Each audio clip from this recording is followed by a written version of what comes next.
Starting a prototype. This is just a small prototype we are showing to you. So this is a missile launcher where we are going to launch a missile. We have done this through a web socket. Once we launch the missile launcher and we click on the missile launch button, it will go on our web socket. So when we launch here, you can see a client has been connected, and now we will get a receive launch message, and that is now the missile has been launched. Now if we go to the interface of our application, so now first it will ask for the user's location, whether it is in the certain location or no. Once it is in this particular location, then it will start beeping the sound. If I hear. If you can hear the sound, we are getting a beeping sound because the user is in the dangerous zone.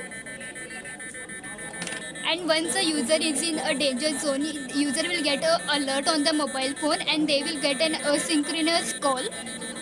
As you can see, user can understand that they are in an emergency scenario.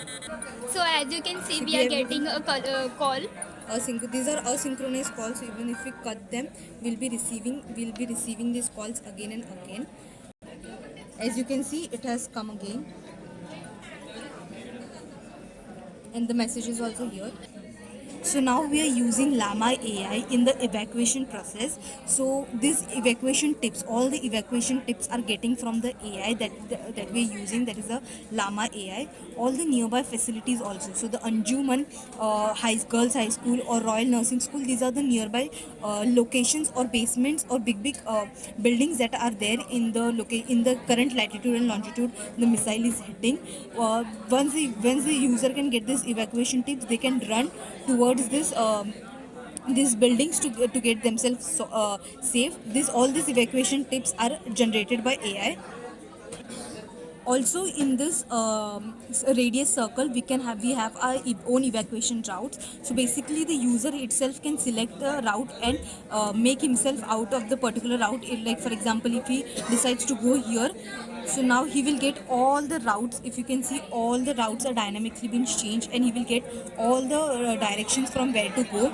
If the missile is now hitting here, then he can move himself again to another route, and if you can see, all the routes will be changed again. There you go. So this is our admin panel that we have built.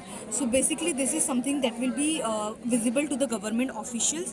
This will be the live tracking of the missile once it is detected and its current location. So we can get the altitude graph also here. We can get like at what altitude it was there, then at what altitude it changes its position. So this is the complete altitude graph.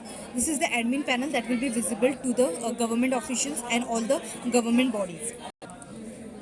So here we come with the Kalman's filter. What does Kalman's filter do? As you can see, a ball is traveling from one place to another, and we have applied Kalman's filter on it. Kalman's filter takes the initial position of the ball and predicts its final position. You can see that the blue dot is the initial position and the red dot is the predicted final position. It's predict the projectile. So this Kalman's filter will be applied on the satellite, and the satellite will detect all the missiles on the endo and atmospheric surface of the Earth. Then it will detect it, and then by its initial velocity and speed, it will give you the exact projectile motion, and with the projectile motion and projectile path, we can directly make sure what is the start point and what is the end point, due to which we can get the exact end points of the current location where the missile is going to fall. And these coordinates we are going to mapping on the main user interface which we showed, and there the user will get complete alerts and evacuations.